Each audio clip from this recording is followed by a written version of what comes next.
Long before oil turned the Persian Gulf into the center of global politics, there was Hormuz, a kingdom, a port, and later an island stronghold that controlled one of the most important maritime gateways in the world. What made Hormuz powerful then is the same thing that makes the Strait of Hormuz dangerous today. It is a narrow passage that connects worlds.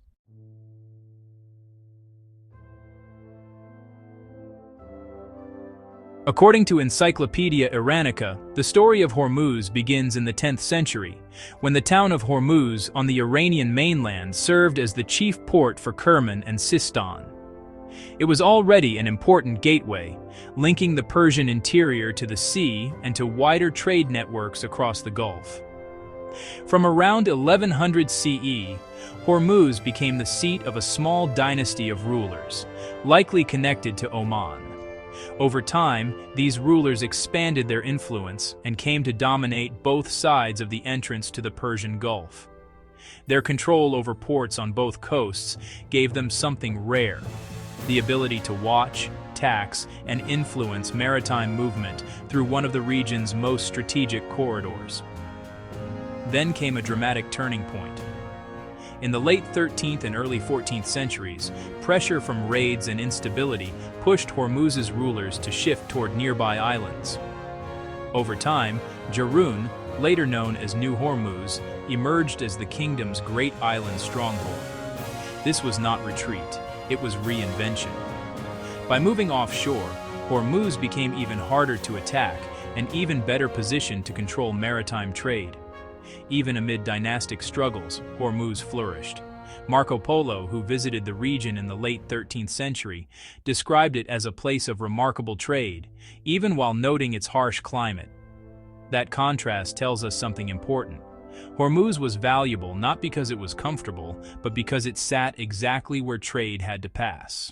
By the 14th and 15th centuries, Hormuz had become one of the great commercial centers of the Indian Ocean world.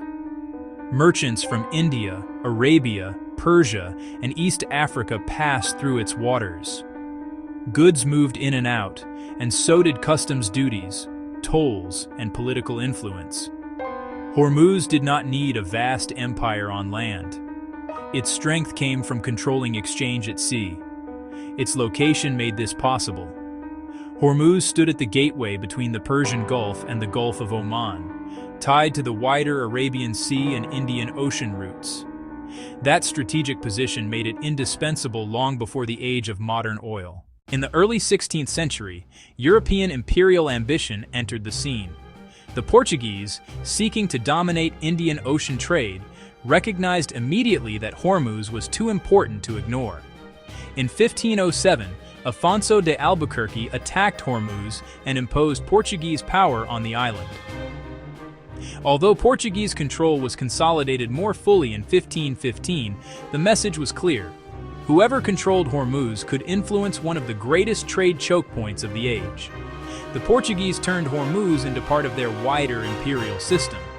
Through fortifications, tribute demands, and the Cartaz licensing regime, they tried to force Gulf shipping into a Portuguese-controlled commercial order.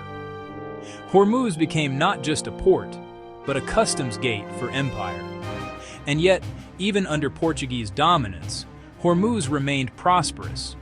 It survived unrest, local resistance, and repeated regional challenges because its geography kept it valuable. Trade still wanted that route, and power still followed trade. By the early 17th century, Portuguese control had created deep resentment. The Safavid ruler Shah Abbas wanted to break Portuguese power in the Gulf, while the English East India Company wanted freer access to Persian trade.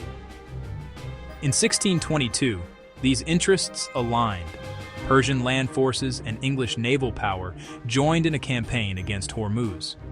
The Portuguese fortress was besieged, battered, and finally forced to surrender. Portugal lost Hormuz in 1622. This was a major turning point in Gulf history. After Hormuz fell, trade shifted increasingly to Bandar Abbas on the Iranian mainland, developed under Shah Abbas as a replacement port. Hormuz Island, once the crown jewel of maritime trade, slowly began to fade from the center of regional power. In later centuries, Hormuz never fully regained its old glory. What had once been a powerful trading kingdom became a diminished island settlement. Its strategic memory remained, but its political and commercial supremacy had passed. The center of trade had moved. The age of Hormuz as a great kingdom was over. From a mainland port to a medieval island empire, from Portuguese fortress to Safavid prize, the history of Hormuz shows one timeless truth. Geography creates power. Long before oil tankers, long before modern navies, long before the United States and Iran turned the region into a geopolitical flashpoint, Hormuz mattered because it controlled the gateway between the Gulf and the open ocean. And that is exactly why it still matters today.